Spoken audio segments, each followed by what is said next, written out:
فأعوذ بالله من الشيطان الرجيم. بسم الله الرحمن الرحيم.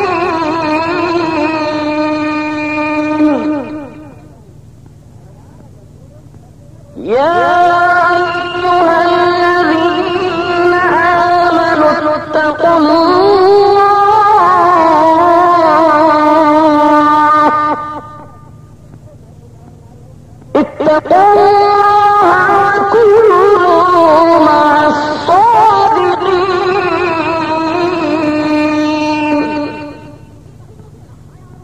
صدق الله العظيم وبلغنا رسوله النبي الكريم ونحن على ما قال ربنا لمن الشاهدين والشاكرين والمطمئنين والموقنين والحمد لله رب العالمين. وأفوض أمري إلى الله إن الله بصير بالعباد.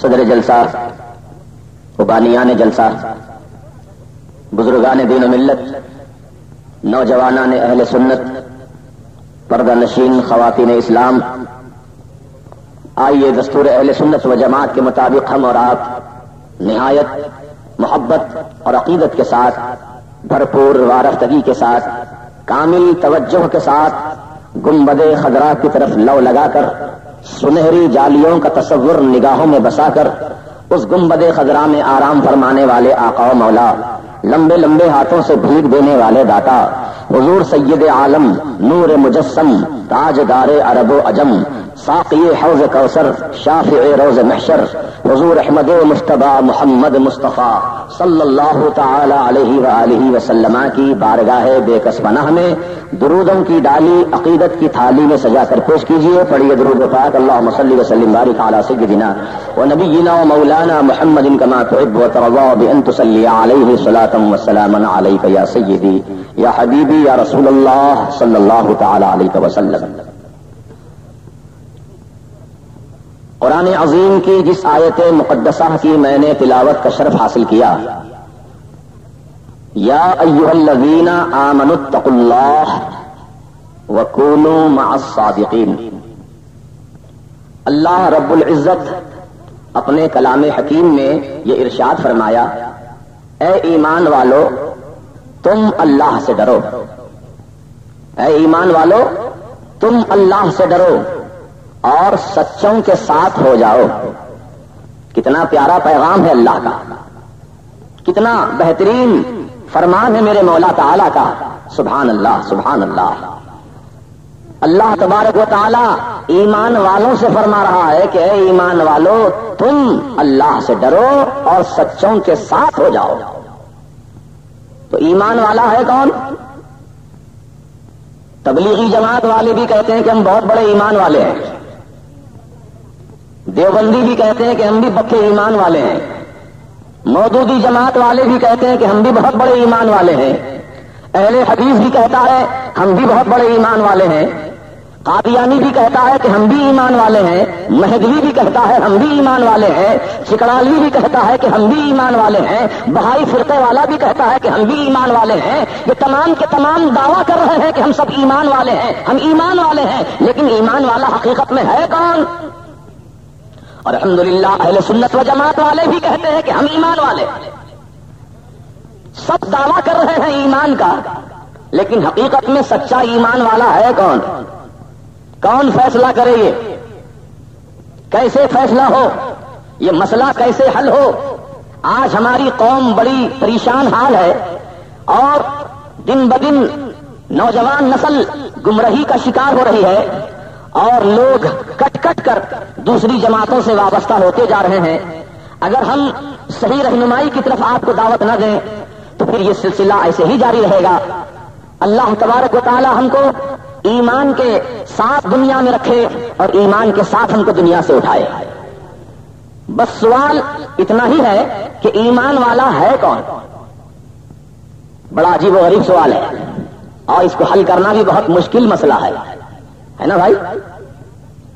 لیکن سرکار سیدنا اعلی حضرت مجدد دین و ملت، کنز الکرامت، جبل الاستقامت، امام عشق و محبت، امام اہل سنت، امام احمد رضا خان فاضل عجم و عرب علیہ الرحمت والرضوان نے ہمیں ایمان کا جو درس عطا کیا ہے، پہلے آپ اس درس کو سن لیں، اس کے بعد انشاءاللہ مسئلے کا حل بتاؤں گا.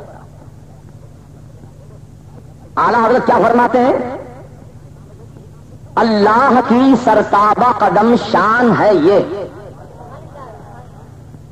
اللہ کی سرتابہ قدم شان ہے یہ. یعنی اعلیٰ حضرت عظیم البرکت علیہ الرحمت والرضوان اپنے آقا و مولا حضور سید عالم صلی اللہ تعالی علیہ وسلم کی شان اقدس اس طرح بیان کرتے ہیں کہ آقا آپ کے سر مبارک سے لے کر پاؤں شریف تک آپ کا جو مکمل وجود ہے، جو آپ کی مکمل ہستی ہے، آقا سرتا پا آپ اللہ تعالیٰ کی شان ہے. اگر اللہ کی شان اور عظمت کو کوئی جاننا چاہتا ہو تو آقا آپ کی شان و عظمت کو پہلے جان لے. آپ کی عظمت سمجھ میں آ جائے گی، آپ کی شان سمجھ میں آ جائے گی تو اللہ تعالیٰ کی شان سمجھنا اس کے لیے آسان ہو جائے گا. کیونکہ اللہ تعالیٰ نے آپ کو اپنی ذات اور صفات کا نمائندہ بنا کر دنیا میں بھیجا ہے. اے حبیب، آپ پروردگار عالم کی بارگاہ سے آپ برہان بن کر آئے ہیں، دلیل بن کر آئے ہیں، ثبوت بن کر آئے ہیں. اللہ تبارک و تعالیٰ نے آپ کو سرتاپا اپنی ذات و صفات کا، اپنے جمال کا آئینہ بنا کر کے آپ کو دنیا میں مبعوث فرمایا ہے. اسی لیے اعلیٰ حضرت فرماتے ہیں اللہ کی سرتابہ قدم شان ہے یہ، انسان نہیں انسان، وہ انسان ہے یہ، رسول انسان ہے. اہل سنت و جماعت کا عقیدہ مسلک اعلیٰ حضرت کی یہی تعلیم ہے کہ بے شک ہمارے نبی انسان ہیں، ہمارے نبی انسان ہیں، بشر ہیں. لیکن ایک بات اچھی طرح ذہن نشین کر لو، جو نبی کو انسان نہ مانے وہ بھی کافر ہے. جو نبی کو انسان نہ کہے کافر، دین سے خارج.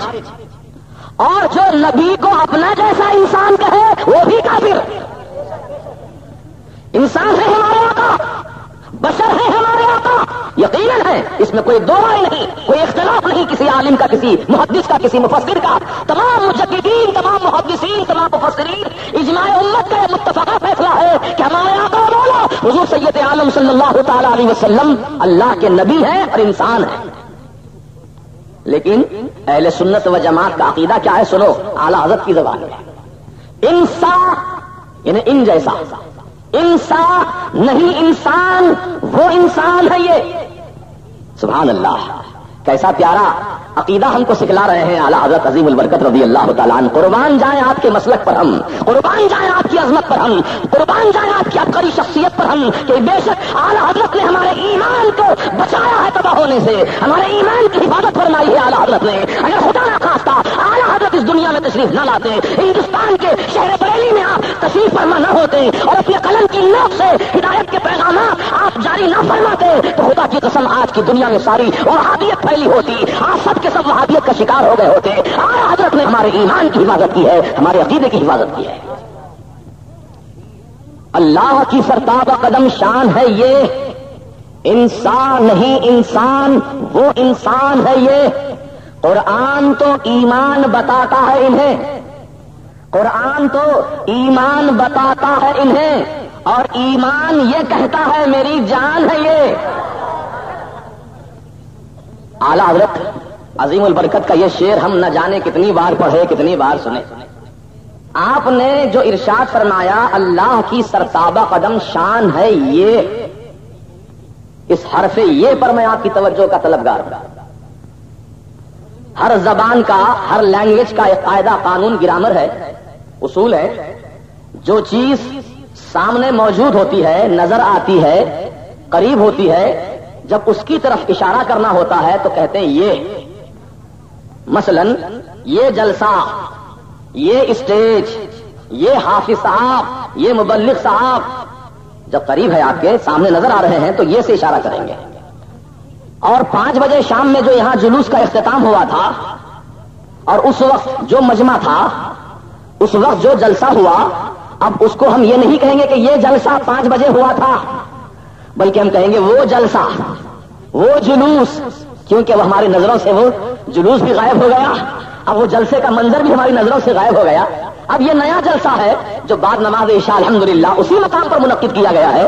عزیزان محترم، کہنے کا میرا مدعا یہ ہے کہ جو چیز نظروں سے اوجھل ہوتی ہے، جو چیز نظروں سے غائب ہوتی ہے یا دور ہوتی ہے، جب اس کی طرف اشارہ کرنا ہوتا ہے تو وہ کہا جاتا ہے. جیسے کہ ہمارے دارالعلوم سنیہ حنفیہ کے ایک بہت زبردست عالم دین تھے جن کا نام حضرت علامہ مولانا عبدالحی صاحب تھا، ہے نا. جب آپ ان کا ذکر کریں گے تو کیا کہیں گے آپ؟ ارے وہ مولانا عبدالحی صاحب، وہ مولانا عبدالحی صاحب جب تک یہاں تھے ماشاءاللہ بہت اچھا تھا، جب سے وہ چلے گئے ہیں بڑی ہمارے اندر کمزوری ہم محسوس کر رہے ہیں. تو عزیزو، مولانا جب تک آپ کی نگاہوں کے سامنے تھے یہ مولانا آپ کہتے رہے، جب وہ غائب ہو گئے آپ کی نظروں سے تو وہ کہنے لگے. تو عزیزو، اعلیٰ حضرت عظیم البرکت مجدد دین و ملت امام عشق و محبت امام احمد رضا خان فاضل بریلوی علیہ رحمت و رضوان نے سرکار مدینہ صلی اللہ تعالی علیہ وسلم کی شان اقدس کو بیان فرما رہے ہیں تو یہ فرما رہے ہیں اللہ کی سرتاپ قدم شان ہے. یہ کہنے کا مطلب ہوا کہ رسول اعلیٰ حضرت کی نگاہوں کے سامنے جلوہ فرما رہے. کیسے رہے ذرا اس کی بھی تفصیل سن لو. خیالی بات نہیں بولتا، ہوائی فائرنگ کرنے کا عادی نہیں ہوں الحمدللہ. سن لو سنی جنتی مسلمانوں، اے اعلیٰ حضرت کے شہدائیوں، اعلیٰ حضرت کا تقویٰ سبحان اللہ بے مثال تقویٰ، اور اعلیٰ حضرت کے شہزادے حضور سرکار مفتی اعظم کا تقویٰ بے مثال تقویٰ. اعلیٰ حضرت کے تقوی کی ایک مثال بیان کرتا ہوں، سن لو. مسجد میں گھاسلیٹ جلانا منع ہے، یہ اعلیٰ حضرت نے مسئلہ بیان فرمایا ہے. گھاسلیٹ نہیں جلانا مسجد کے اندر، جو لالٹین وغیرہ چراغ شمع جو بھی ہے اس میں گھاسلیٹ نہیں ڈالنا، کیروسین آئل نہیں ڈالنا، بلکہ جو تیل ہم آپ کھاتے ہیں غذا میں وہ تیل کے چراغ جلانا، کیونکہ تیل کے چراغ جلانے سے مسجد میں بو نہیں ہوتی اور گھاسلیٹ جلانے سے مسجد میں بو ہوتی ہے جس سے نمازیوں کو اور فرشتوں کو تکلیف ہوتی ہے. اس لیے اعلیٰ حضرت نے مسجد میں گھاسلیٹ جلانے سے منع کیا. لیکن اتفاق کی بات تھی اعلیٰ حضرت ہی کی مسجد رضا میں مؤذن صاحب نے لالٹین روشن کر دیا. اعلیٰ حضرت تشریف لائے نماز کے لیے، دیکھا لالٹین جل رہا ہے تو آپ نے مؤذن صاحب سے بلا کر کہا، مؤذن صاحب کیا تمہیں مسئلہ نہیں معلوم کہ مسجد میں گھاسلیٹ جلانا منع ہے، تم نے لالٹین کیسے روشن کر دی؟ روزانہ میٹھے تیل کا چراغ جلتا تھا، آج یہ لالٹین تم نے کیوں جلا لی؟ تو مؤذن صاحب نے دست بستہ عرض کیا، حضور سرکار اس لالٹین میں گھاسلیٹ نہیں ہے بلکہ میں نے میٹھا تیل ہی ڈالا ہے، سرسوں کا تیل ہی ڈالا ہے. حضور مسئلہ جانتا ہوا آپ کے کرم سے. آقا میں نے اس میں گھاسلیٹ نہیں بلکہ سرسوں کا میٹھا تیل ہی ڈالا ہے. تو اعلیٰ حضرت نے فرمایا تم نے اس میں تیل ضرور ڈالا ہے لیکن دیکھنے والا یہی سمجھے گا کہ اس میں تو گھاسلیٹ جل رہا ہے، کیونکہ گھاسلیٹ ہی لالٹین میں ڈالا جاتا ہے اور چراغ جو میٹھے تیل کے جلائے جاتے ہیں وہ مٹی کے دیپک میں، مٹی کی دیا میں وہ چراغ رکھا جاتا ہے، اسی میں روشن کیا جاتا ہے. مگر تم نے جو ترکیب بدل دی ہے جلانے کی، جو لالٹین میں تم نے جو ڈالا ہے میٹھا تیل، لوگوں کو تو سمجھ میں نہیں آئے گا، لوگ تو آ کر کھول کر نہیں دیکھیں گے کہ کون سا تیل اس کے اندر ہے. لوگوں کو شبہ ہو جائے گا کہ اعلیٰ حضرت کی مسجد میں لالٹین جل رہی تھی، ہم نے دیکھا اپنی آنکھوں سے، تو لوگ بدگمان ہوں گے اور بدگمانی کرنے کی وجہ سے وہ گناہوں میں پڑ جائیں گے. عزیزان ملت اسلامیہ، اعلیٰ حضرت نے فرمایا کہ مؤذن صاحب آپ نے کیا کر دیا؟ تو کہا حضور پھر اس کا علاج کیا ہو؟ تو آپ نے فرمایا نماز کے بعد میں اعلان کر دوں. کہا نماز کے بعد اعلان کرو گے تو مسجد میں جتنے مصلی ہیں وہی مسئلہ جانیں گے، وہی جانیں گے اس لالٹین میں گھاسلیٹ نہیں ہے بلکہ میٹھا تیل جل رہا ہے. اور جو راستے سے گزرتے گزرتے کسی کی نگاہ پڑ جائے تو تب کیا ہوگا؟ تو اعلیٰ حضرت فرماتے ہیں مؤذن صاحب نماز کے بعد تو آپ اعلان کریں گے ہی کریں گے، اور نماز سے فارغ ہو کر مسجد کے دروازے پر کھڑے ہو جانا.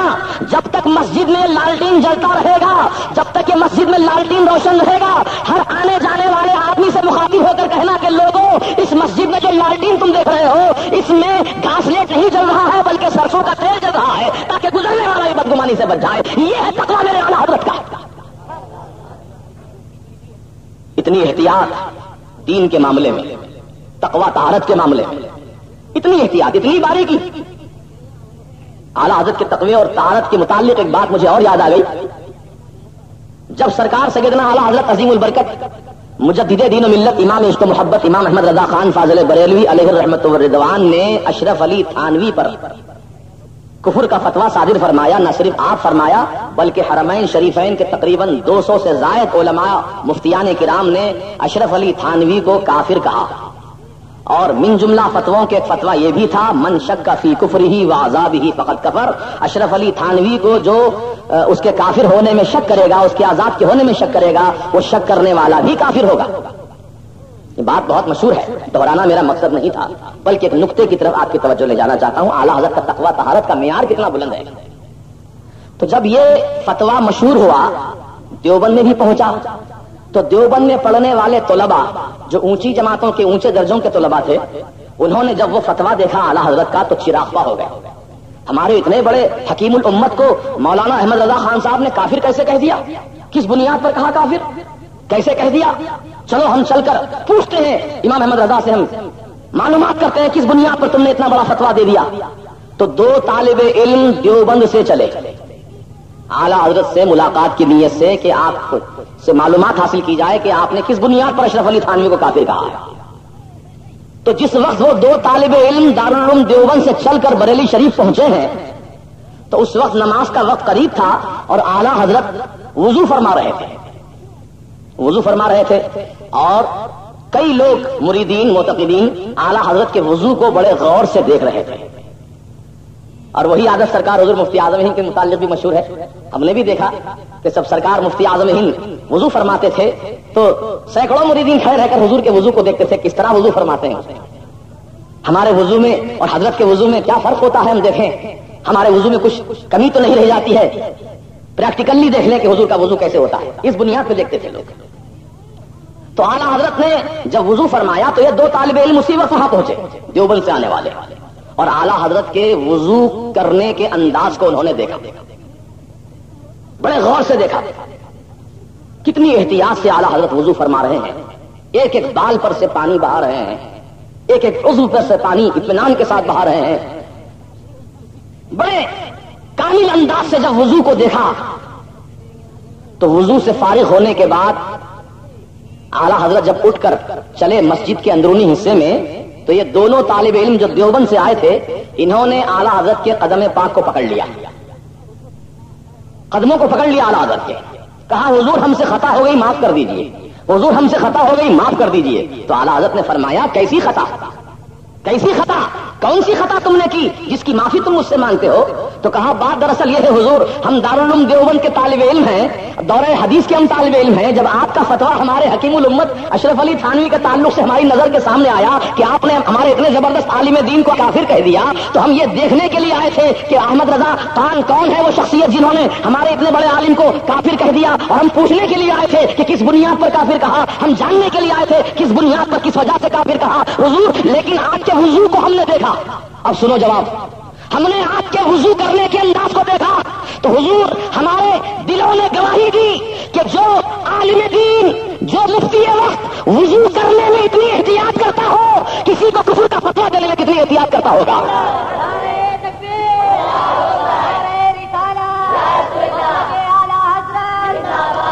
کفر کا فتویٰ دینے میں کتنی احتیاط کرتا ہوگا. ہم نے آپ کے وضو کے احتیاط کو دیکھا تو اس بات کا پتہ چل گیا کہ بے شک آپ بہت ہی محتاط عالم دین ہیں کہ ہر معاملے میں آپ باریک بینی سے مطالعہ فرماتے ہیں، پھر اس کے بعد اپنا حکم صادر فرماتے ہیں. تو اعلیٰ حضرت عظیم البرکت علیہ رحمت و رضوان نے جو اپنے رسول کے متعلق فرمایا، بات آ جائیے پھر اسی طرف ذہن لے چلیے. اللہ کی سرتابہ قدم شان ہے یہ کیوں کہا اعلیٰ حضرت نے؟ تو کیا جلوہ رسول کا دیکھ رہے تھے؟ جبکہ ہمارے آقا تو اپنی قبر انور میں تشریف فرما ہے نا، ہمارے آقا قبر انور میں تشریف فرما ہے اور زندہ ہے. تو زندہ ہے واللہ، تو زندہ ہے واللہ، میری چشم عالم سے چھپ جانے والے. بے شک ہمارے آقا زندہ ہے. تو اعلیٰ حضرت تو تقریباً 1300 سال کے بعد اس دنیا میں تشریف فرما ہوئے. حضور کے پردہ فرمانے کے 1300 سال کے بعد تقریباً تشریف فرما ہوئے. تو پھر آپ نے یہ فرمایا کہ اللہ کی سرتابہ قدم شان ہے یہ، انسان نہیں انسان، وہ انسان ہے یہ کیوں کہا، وہ کیوں نہیں کہا؟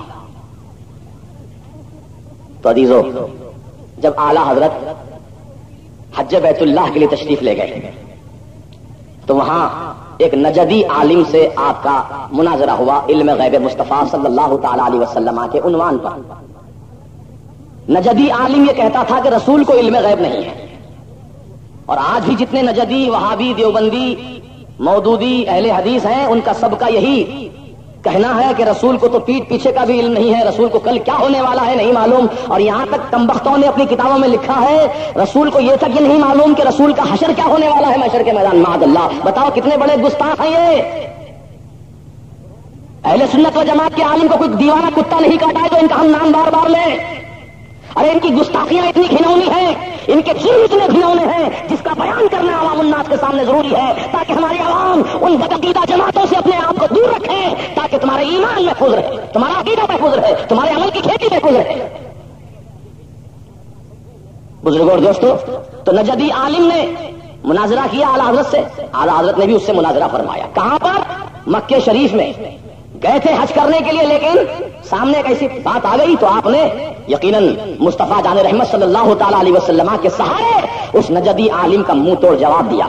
واقعہ جانتے ہیں آپ، پھر بھی میں تبرکن و تیمنن عرض کر دیتا ہوں۔ تحریری مناظرہ تھا تو اعلیٰ حضرت کو اس وقت شدت کا بخار تھا، 105 ڈگری بخار تھا، اور اس حالت میں آپ صحن کعبہ میں بیٹھ کر عربی زبان میں، عربی لینگویج میں، کیونکہ وہ نجدی عالم عربی زبان ہی جانتا تھا، اردو، ہندی، فارسی نہیں جانتا تھا، تو اعلیٰ حضرت عظیم البرکت نے اس کو سمجھانے کے لیے عربی زبان ہی میں جواب تحریر فرمایا، اور جواب جو لکھا آپ نے تو صرف 8 گھنٹے کی مدت میں لکھا، اور کتنا بڑا جواب لکھا، 500 صفحات پر جواب لکھا، اور اس کتاب کا نام رکھا دولت المکیہ۔ آج بھی وہ کتاب الحمدللہ موجود ہے، اور رضا اکیڈمی بمبئی کی جانب سے وہ کتاب شائع کی گئی ہے الحمدللہ۔ وہ کتاب زندہ ثبوت ہے اعلیٰ حضرت کی علمی قابلیت کا، آپ کے ایمان کا تعمیل ہونے کا یقین، وہ کتاب بین دلیل ہے۔ اے ایمان والو، اعلیٰ حضرت نے 8 گھنٹے میں وہ کتاب لکھی، اور جب وہ کتاب پیش کی آپ نے تو بڑے بڑے عرب کے علماء فضلاء اعلیٰ حضرت کی دی ہوئی دلیلوں کو دیکھ کر حیران و پریشان ہو گئے۔ ہم نے بھی کتابیں پڑھی ہیں، لیکن یہ کتاب جو اعلیٰ حضرت نے پیش کی حوالے میں